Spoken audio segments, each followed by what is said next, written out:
Hey everybody, and welcome to my N5 series on the Teenage Engineering OP-1.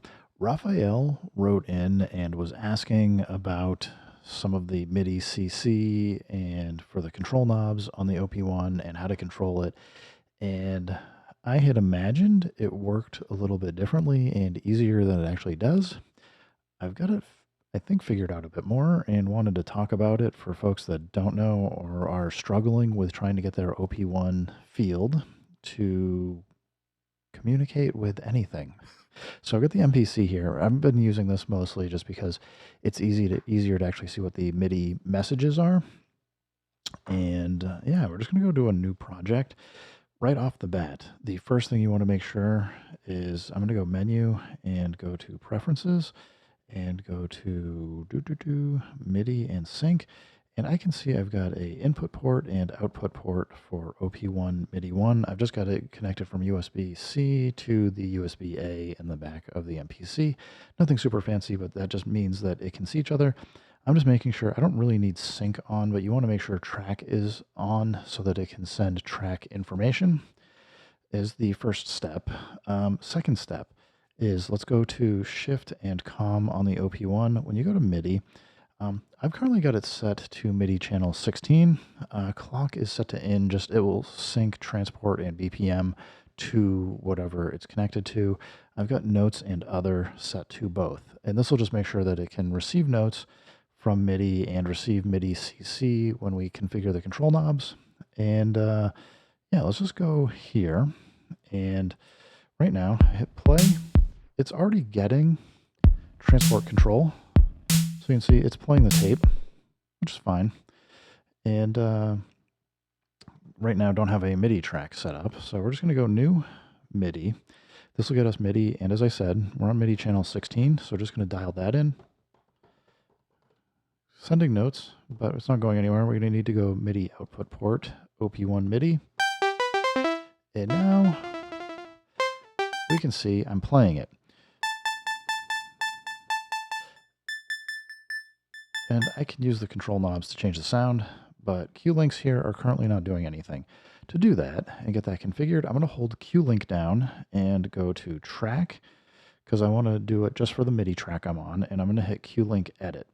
And we'll just use this first set of parameters. I'm just going to delete all of the default settings here so that we can come in and just go plus. I'm going to go edit CC or MIDI 1 plus edit MIDI 2 plus edit MIDI 3 and plus edit and MIDI 4. And this will allow us, we are actually now sending CC values to knob 1, 2, 3, and 4. But to get it to actually receive it over here, we need to do a couple things still. We're going to go Shift 4. You're going to want to select MIDI as the LFO type. And when you're here, what you're going to see by default is all of these are going to be blue. So you're going to want, basically what it's going to say is anything that comes in on MIDI CC1 this is basically saying it's routed to the synth and the blue knob. CC2 routed to the synth and the blue knob. CC3 routed to the synth blue knob. So, I mean, you have the option, if you hold shift, you can change this to like the ADSR or whatever envelope you got, FX. You can change some of the other routing information. In this case, I just want to be able to sequence the synth and have the synth change. So I'm just going to go knob 1, 2, 3, and 4. So now these knobs, when I turn this, it's going to change 1, 2, 3, and 4. 1, 2, 3, 4. And you'll notice nothing is happening. That's because I don't know why the OP1 works this way, but you can see it's all of a sudden jumping. And it's now you can see it like changing like the filter frequency as I play it. I don't know why it doesn't render and update these changes in real time. It only does it while you're playing a note. But to just kind of fully show you, let's just go record in some kind of pattern.